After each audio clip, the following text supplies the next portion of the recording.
तो पिछली वीडियो में मैंने सात्विक और तामसी साधना के मार्ग से भगवान को पाने में बताया था कि आपको गुरु क्यों जरूरी हो सकता है उस मार्ग पे। अब आते हैं हम लोग राष्ट्रीय साधना। अब देखिए राष्ट्रीय साधना बीच की है कि जो हम लोग राष्ट्रीय जीवन जी रहे हैं, तो हमेशा आप देखते हैं कि बीच वाला हमेशा ही मार खाता है, मिडिल क्लास हमेशा ही मार खाता है, या फिर अमीर अमीर जीवन जीता है, गरीब गरीब जीवन जीता है, मिडिल क्लास हमेशा। तो अगर आप राजसी साधना करेंगे तो आप जब सात्विक मोड पे आने लेंगे तो आपको निगेटिव एनर्जी इधर सोचेगी हमसे जीत जाएगा, तो आप प्रस्थान करने। अगर आप राजसी से तामसिक मार्ग में आने लगेंगे तो वो सोचेगी ये तो मुझसे पहले वो चीज पा जाएगा, तब वो आपको रोकने लगेगी। तो राष्ट्रीय साधना में भी आपको गुरु की आवश्यकता पड़ती है। बाकी आपके ऊपर लगता है कि अगर आप सोचते हैं कि नहीं हम पा सकते हैं तो बिल्कुल अच्छी चीज है, आप कोई भी मंत्र जपिए, आप जैसे भी जपिए, और जब आपको समस्या होगी तो आप उसको किसको बताएंगे।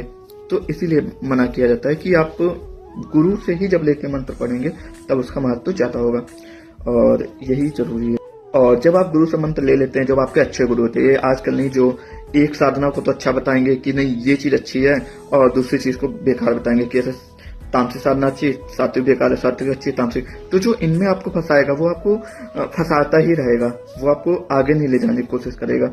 और जो अच्छे गुरु वो ये सब चीजें बताते हैं। अगर आप देखेंगे तो अच्छे गुरु किसी की निंदा भी नहीं करते हैं, कि वो जानते हैं कि ये सब चीजें तो जो वो बहुत ही छोटे लेवल पे हैं वही इन सब के लिए, वो केवल निंदा करना, दूसरों में कमी निकालना वही करते हैं।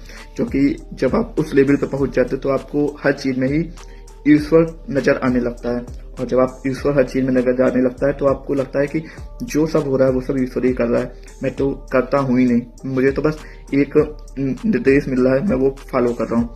तो इन सब चीजों से बच के जब आप एक अच्छा गुरु बना लेते हैं और गुरु के मार्ग से आगे चलते हैं, गुरु आपको अच्छी अच्छी जानकारी देता है, तब आप आगे पहुंचते हैं।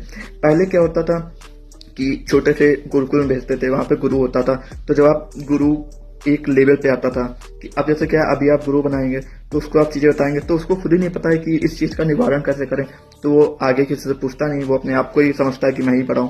तो वहां पे जब आप अपने गुरु को बताते थे उस टाइम पे, तो वो अपने से बड़े गुरु के पास जाते थे कि ये हो रहा है, तब वो बड़े गुरु समझ जाते थे कि ये चीज ऐसे होती थी, तो बताते थे इसका उपाय हो। और जब वो देखते थे कि वो जो है वो इस मार्ग पे ज्यादा जा रहा है तो वो डायरेक्ट बड़े गुरु से मिला देते थे, फिर बड़ा गुरु उनसे बड़ा गुरु, तो ऐसे आगे चीजें चलती थी। लेकिन अब वो चीजें खत्म हो गई। अब गुरु सोचते हैं कि वो मेरे ही अंदर में फिस रहे कि मैं ये बताऊं और वो मुझे बताए, अगर वो गलत भी बता रहा है तो उसको खुद नहीं पता है, वो नहीं करता। तो अपने गुरु को जानिए, और गुरु से डायरेक्ट जैसे कुछ भी होता है तो उस पर डायरेक्ट क्वेश्चन मत खड़ा कीजिए कि नहीं ये ऐसे नहीं, ये ऐसा कैसे, क्योंकि हर जगह चीजें अलग अलग लिखी हैं। तो अगर आपको वीडियो अच्छी लगी हो तो शेयर जरूर करें और अपने विचार जरूर दें। महादेव।